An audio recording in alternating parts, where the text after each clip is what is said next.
Hey there guys and gals, it's Jimmerding on your screens today with another Valheim video. 2 videos in 2 days, aren't I treating you this weekend?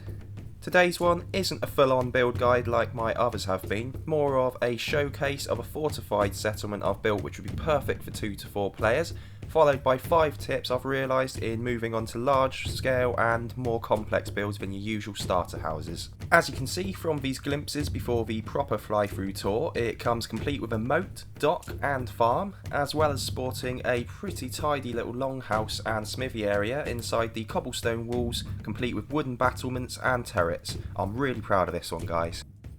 It was built in debug mode, so for those with an irrational hatred of solo creative mode players who just like to build, come at me bros. That said, this would be easily made without debug mode, but would probably take 2 or 3 times the time.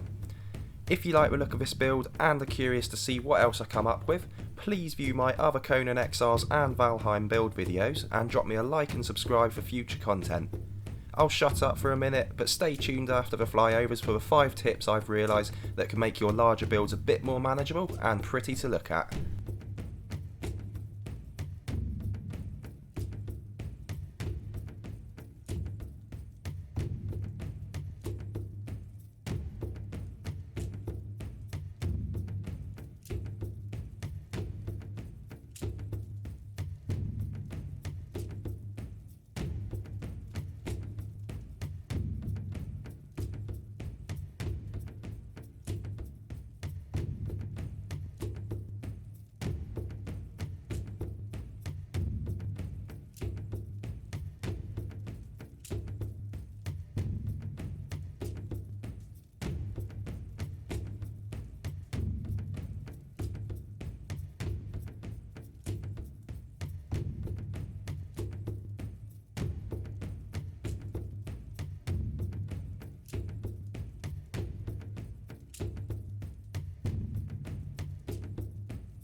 So, on to the 5 building tips of the day, starting with choosing your terrain carefully.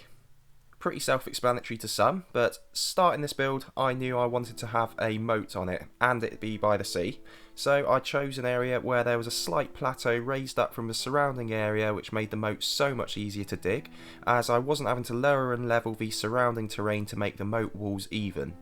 It also made the gatehouse stairs really easy to build, as I barely had to do any terraforming at all to get to the levels I wanted. This moat and stairs area probably took around half an hour to make in game. Tip number 2 relates to building the walls and can be applied to any large stone walled structure. As you can see, I'm using the larger slabs dotted around the perimeter wall, leaving gaps which I'll then fill in with the little blocks. I always advise the little blocks for walls to make them look a bit more cobblestone-tastic and detailed, but for larger builds that can mean it taking bloody ages. This method still looks great and probably cut the time it took to build this wall straight in half. Tip number 3, work around roof issues by stacking the top section on stilts if needs be. This longhouse has rounded corners, which meant by the time I put the roof up there was a gap running down the middle I originally filled in with 1x1 wood tiles. That however looked crap and let the rain in. So I stuck an upper section on stilts, which gave more room to let smoke out as well as stopping the rain. As you can see here, it is blowing a hoolie outside, but I am not getting wet from it. This method can reassure you if you're scared of straying outside the realms of snapping floor pieces together for your foundations.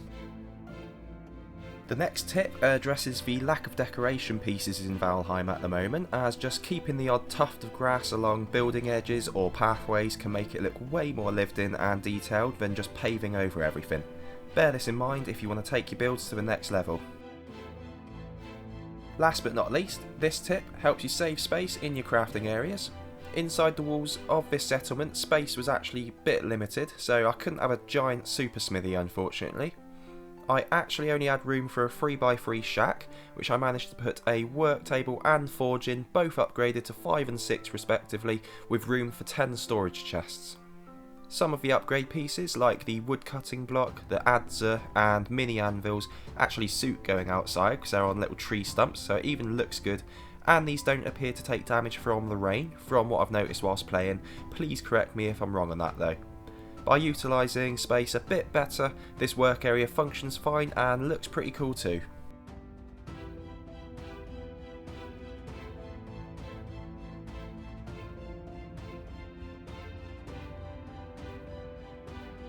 So there you have it. Not amazingly groundbreaking tips, but if you bear them in mind when you're building larger bases, they'll definitely help you out.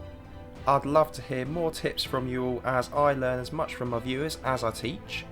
If you enjoyed this, please hit the thumbs up button and subscribe so you can see any future builds. If you've got an idea for one you'd like to see me do, please drop a comment on that too. This has been Jimmerding. Have a good one, guys.